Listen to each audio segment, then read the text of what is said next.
Hey guys, welcome back to our channel. In this channel right now we are talking about the series of digital marketing और इस series के अंदर जो topic हम cover कर रहे हैं that is keyword. So as in last lecture मैंने आपको समझाया था कि short tail keyword क्या होते हैं, long tail keyword क्या होते हैं, LSI keyword क्या होते हैं और उनके बेनिफिट्स, उनके प्रोज, उनके कॉन्स मैंने आपको समझाए थे. अगर उस प्रीवियस वीडियोस से रिलेटेड आपको कोई क्वेरी है या आपको कुछ और चीजें हैं जो जाननी है तो आप कमेंट बॉक्स में हमें अपने व्यूज, अपने क्वेश्चन क्वेरी जरूर भेजें जिसके ऊपर हम और अच्छी तरह से आपको डीप और थोरोली वीडियो बनाकर भेजें ताकि आपकी सारी क्वेरी रिजॉल्व हो. So let's start with this video now. So in last series जो हमने समझा था वो था short tail keyword, long tail keyword and LSI keyword. इसको हम एक क्विक रिवीजन देते हैं. शॉर्ट टेल कीवर्ड होते हैं वो कीवर्ड जो एक या दो शब्द से बनते हैं. इन्हें हम सीड कीवर्ड भी कहते हैं जिनके आगे प्रीफिक्स और पीछे सफिक्स लगाने के बाद हम एक नया कीवर्ड जनरेट कर सकते हैं. इस जो कीवर्ड की होती है वो सर्च वॉल्यूम बहुत हाई होती है. As I mention it before, high search volume equal to low chances of your ranking. ठीक है, तो शॉर्ट टर्म कीवर्ड इसलिए भी अच्छा नहीं होता कि वहां आपका कंपटीशन बहुत हाई होता है तो आपकी रैंकिंग के चांसेस बहुत लो हो जाते हैं. दूसरा, इसकी जो रीच होती है वो काफी ब्रॉड होती है. ब्रॉड रीच का मतलब है आपको स्पेसिफिक और टारगेटेड ऑडियंस नहीं मिलती. अगेन आपके लिए एक लॉस है. सेकेंडली, हम जो बात करें वो है लॉन्ग टेल कीवर्ड की, जो 3 से ज्यादा शब्दों से मिलकर बनता है. इसका कंपटीशन लो होता है. Lower competition equal to higher chances of ranking. As I mention it before, इसकी टारगेटिंग बहुत बेटर होती है. टारगेटिंग बेटर होती है तो आपके कन्वर्जन रेट भी अच्छे हो जाते हैं. एंड लास्ट जो हमने समझा था एलएसआई कीवर्ड, इसे मैं शॉर्ट टर्म में समझाऊं तो ये आपके मेन कीवर्ड का सपोर्टिंग रोल होता है.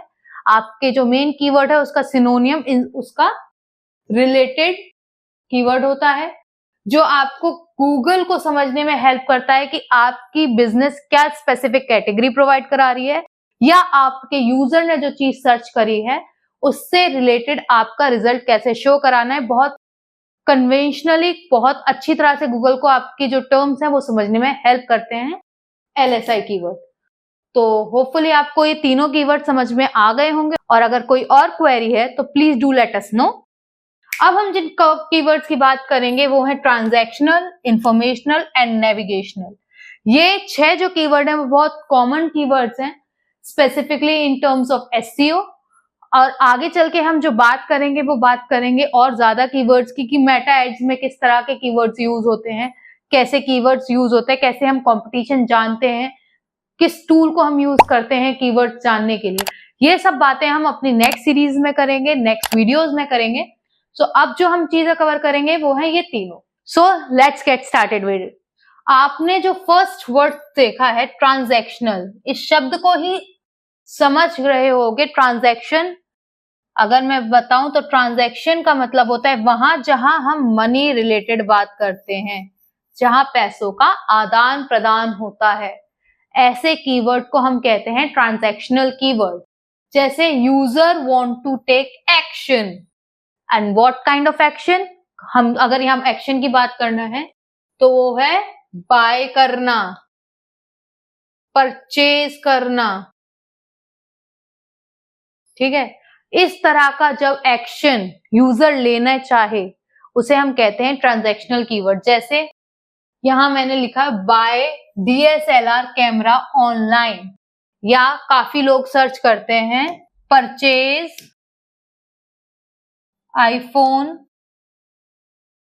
16. ठीक है, तो यहां क्या है, ये जब हमने परचेज, हमने एक चीज के आगे, अपने एक्शन के आगे साफ साफ लिखा हुआ है कि मुझे क्या करना है, परचेज करना है. तो इससे क्या है, परचेज अगर आप कोई चीज करोगे, जब आप परचेज करोगे तो ऑब्वियसली उसके लिए आप पे करोगे और पे क्या होगा, वो होगा ट्रांजैक्शन. तो इन चीजों को इसीलिए कहा जाता है ट्रांजैक्शनल कीवर्ड, जहां हमारा पैसे का फायदा हो. सो हम यहाँ बात जो करते हैं वो इंडिकेट स्ट्रॉन्ग कमर्शियल इंटेंट. मतलब अगर कोई भी यूजर या कोई भी क्लाइंट परचेज, बाय करके कोई कीवर्ड अपने सर्च में यूज कर रहा है, इसका मतलब है वो हमारा पोटेंशियल कस्टमर है and he want to spend वो वहां है खरीदने के लिए। तो अगर आप इस तरह के कीवर्ड यूज करोगे तो यहाँ जो भी रिजल्ट उस यूजर को शो होगा उसकी क्वेरी के अगेंस्ट, वो उसके अगेंस्ट एक्शन लेगा। एंड जो हमारी मार्केटिंग का लास्ट टर्म होता है सेल, वो ट्रांजैक्शनल कीवर्ड से बहुत इजीली फुलफिल होती है, क्योंकि हमें बहुत अच्छे से पता है कि अगर यूजर इस तरह के वर्ड यूज कर रहा है so he is there to purchase. हमें बहुत अच्छी तरह से पता है अगर यूजर बाय, परचेज या सेल, ऐसे तो जिसमें भी कीवर्ड में पैसों के बारे में बात कर रहा है, बाय, परचेज, खरीदने की बात कर रहा है, तो वो वहां पैसे स्पेंड करने के लिए है। तो बेस्ट ऑप्शन यही होता है कि आप अगर आप कोई ई कॉमर्स ब्रांड है या आप कोई गुड्स सेल कर रहे हैं तो आप अपने उसमें अपने कंटेंट में ट्रांजैक्शनल कीवर्ड्स का भी यूज करिए। सेकंड है इंफॉर्मेशनल। ऑब्वियसली इसे भी नाम से आप समझ रहे हैं, यहाँ जो वर्ड यूज हो रहा है that is information. Informational keywords वो होते हैं जो WH फैमिली से शुरू होते हैं, why, which, what, where, how, इस तरह से भी। how is not from WH family, but yeah, जब इंसान के दिमाग में क्वेश्चन मार्क आता है वहां इंफॉर्मेशनल कीवर्ड यूज होते हैं। यूजर सीक्स नॉलेज, जैसे कि how to clean a DSLR lens. क्या है यहाँ उसे कुछ परचेज करना है? नहीं। वो कोई रैंक देख रहा है? नहीं।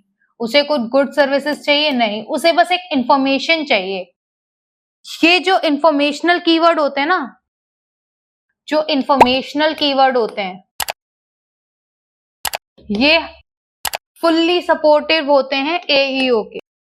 AEO मतलब आंसर इंजन ऑप्टिमाइजेशन।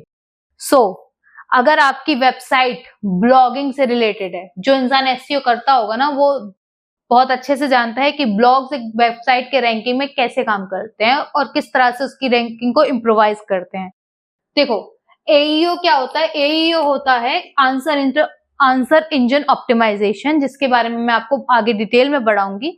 बस एक ओवरलुक मैं आपको दे देती हूँ कि जब क्वेरी करता है ना कोई भी कंज्यूमर या कस्टमर या कोई भी यूजर, गूगल यूजर क्वेरी करता है, उसका आंसर कौन सी वेबसाइट कितनी अच्छी तरह से दे सके उसके लिए AEO किया जाता है। तो AEO को हाईलाइट करने के लिए हमें जो कीवर्ड यूज करने होते हैं that are informational keywords.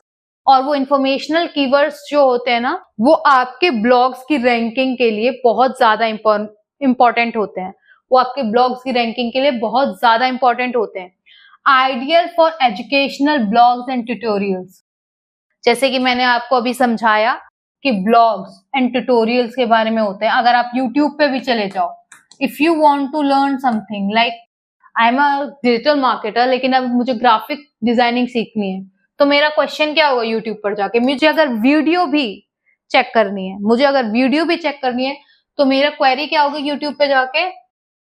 How to use Illustrator, या फिर मैं करूंगी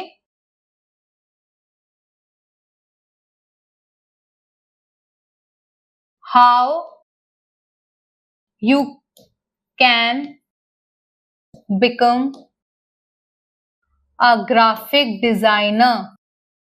क्या हो रहा है ये जो कीवर्ड हाउ से, या फिर कोई हमें अपडेटेड चीजें चाहिए, हमें करंट अफेयर से, तो व्हेन, व्हाई, विच, इस तरह के जो वर्ड से यूज होता स्टार्ट होते हैं ये कीवर्ड्स कहलाते हैं इंफॉर्मेशनल कीवर्ड्स। और इनके रिजल्ट में आप जितना अच्छा ओरिएंटेशन दोगे, आप इनसे रिलेटेड जितना अच्छा काम करोगे। अब देखो ब्लॉग्स हो, वीडियोस हो, उन सब चीजों में काफी चीज एक कॉमन होता है कि अगर आप ब्लॉग लिख रहे हो तो वहां हेडलाइन होती है, आप वीडियो अपलोड कर रहे होते हो तो वहां टाइटल एंड डिस्क्रिप्शन होता है। आप और काफी सारे लोग जो अपडेटेड रहते हैं एल्गोरिदम से या गूगल अपडेशंस जो आते हैं उससे अपडेटेड रहते हैं, वो जानते हैं कि आजकल जो रैंकिंग है ना वो सिर्फ एसईओ से नहीं आती, वो एईओ से भी आती है।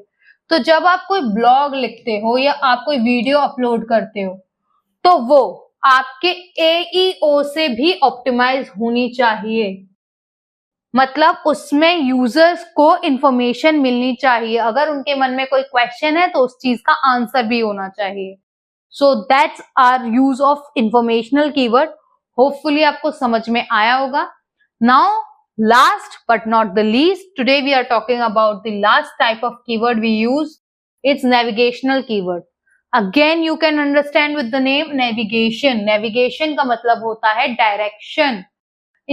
जब आपके यूजर्स को बहुत क्लियर हो, स्पेसिफिक हो कि उसे किस चीज की जरूरत है या किस डायरेक्शन की जरूरत है। जैसे यूजर वांट स्पेसिफिक साइट या स्पेसिफिक ब्रांड या स्पेसिफिक वैल्यू, वहां हम यूज करते हैं नेविगेशनल कीवर्ड। जैसे I want phone from Flipkart, I want dress from Meesho. तो क्या है, यहां मुझे पता है कि मुझे मीशो से ही चाहिए। रिजल्ट कहां से आएगा? मीशो से ही आएगा। क्या मीशो पे एक ही ड्रेस है? नहीं, मीशो पे हजारों ड्रेस है। पर यहाँ हमारे जो यूजर का है वो इंटेंट बहुत क्लियर है कि उसे इस स्पेसिफिक प्लेटफॉर्म या इस स्पेसिफिक चीज से ही हमें रिजल्ट चाहिए। अगर मैं कहूं ladies bag from Amazon under 500, क्या है ये भी एक नेविगेशनल कीवर्ड है, जहां मैंने बहुत स्पेसिफिकली अपनी, नो डाउट कि बहुत लॉन्ग टेल कीवर्ड है but it's a navigational keyword, क्योंकि मैंने यहाँ बहुत स्पेसिफिकली अपने ब्रांड या प्लेटफॉर्म को मेंशन किया है। It's a good for branded research और डायरेक्ट ट्रैफिक। देखो, नेविगेशनल कीवर्ड्स को आप बहुत अच्छी तरह यूज करते हो, पर नेविगेशनल कीवर्ड आप सिर्फ तभी यूज कर सकते हो जब आप खुद एक ब्रांड बन चुके हो। जैसे कि मैंने आपको लास्ट अपनी वीडियोस में बताया था कि अवेयरनेस, कंसिडरेशन, परचेज, ये 3 स्टेप होते हैं मार्केटिंग के। आपको अननोन से नोन बनना पड़ेगा, नोन से इंटरेस्टेड करना पड़ेगा, परचेज करना पड़ेगा, और परचेज करने के बाद भी जो लास्ट स्टेप होता है वो है लॉयल्टी। आपको अपने कस्टमर को अपना लॉयल बनाना होगा, तब आप जाके कहीं एक बेटर ब्रांड बन सकते हो। और जब आप ब्रांड बनोगे ना, तभी ये नेविगेशनल कीवर्ड आपको समझ में आएगा, आपके लिए बेनिफिशियल होगा। नेविगेशनल कीवर्ड आप सिर्फ तभी यूज कर सकते हो जब आप खुद एक ब्रांड बन चुके हो। फ्लिपकार्ट, Amazon, मिंत्रा, इन लोगों ने अपनी मार्केटिंग इतनी स्ट्रॉन्ग की है कि इंडिया का बच्चा बच्चा तक इस ब्रांड को जानता है। तो ऑब्वियसली नेविगेशनल कीवर्ड आपको तब बहुत ज्यादा बेनिफिट करेगा जब आप खुद एक ब्रांड बन चुके हो। और यहाँ तक का सफर इजी नहीं है गाइज, आपको इन सब के ऊपर वर्क करना होगा। आपको रेगुलर मार्केटिंग टैक्टिक्स देखने होंगे, आपको देखना होगा कि मार्केटिंग में और क्या क्या चीजें नई आई हैं जिससे आप यूज करके अपनी गुड सर्विसेज को या अपने आप को एक ब्रांड बना सकते हो। होपफुली आपको ये चीजें समझ में आई हो, और अगर कोई क्वेरी है तो please do let us know. Thank you for your precious time, and for more such amazing videos, like, share, subscribe, and obviously hit the bell icon.